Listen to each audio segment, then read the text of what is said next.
It's something that you see babies do. We've all had experiences like this. And I will add to that, that panic is included in awakened awareness. So what our minds will do, this is the vampire story I told you today. What our minds will do is whatever someone says now is a sign of awakened awareness. We'll be like, do I have that sign? Oh no, I was panicking because there was a mouse. I'm not awake. You can be completely at peace as a sign of awakened awareness, and you can be completely panicked. But within that, you can be completely awake as awareness. So one of the things that's often cultivated in this field of study is a slow speaking style. So someone will be like, I'm going to do satsang. And they'll be like, welcome to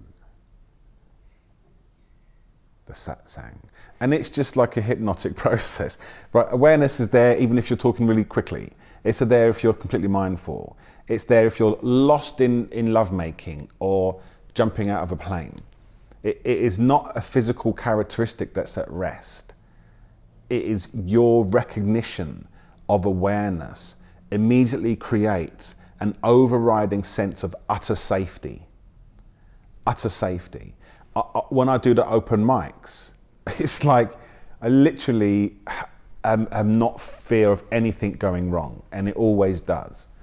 You know, you become fearless because you know everything is you. I really like repetition in this training.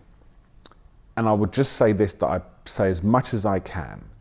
The transition, if there is one, there isn't really, but we need to use English, is from seeing you're the shore and all these little waves are annoying you against the shore. And then there's a memory of a big tsunami that come 10 years ago.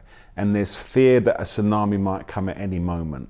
And we all know there's a big tsunami coming in the distance called death. So we live as this shore and we try to make it as best we can and shore it up and make that bit better and get rid of that and make it look pretty and do selfies as the shore or whatever. And it's all okay. But this is an invitation to recognize that you are the ocean. So the waves don't harm you. The tsunami is just a grand display. You recognize all your waves that never end and you love it as your dynamic energy. This is essentially to answer your question. Recognizing awareness is primarily the inseparable nature, oneness of all experience. And you can test it. That's why this is so amazing. You don't need to believe me. I'm giving you no program to believe in. Test it. Is this occurring in my own awareness? Right? And is that awareness any different from a memory of a pain? They have different descriptions, but what are they made of? Awareness is primary. So whether it's like a tiramisu or my abusive childhood, they appear now. Now, as a caveat to that, I will never ever tell anybody that comes to me with a history of trauma that it is not real. And I will work with them using, like, which I've done in the past, trauma strategies, right?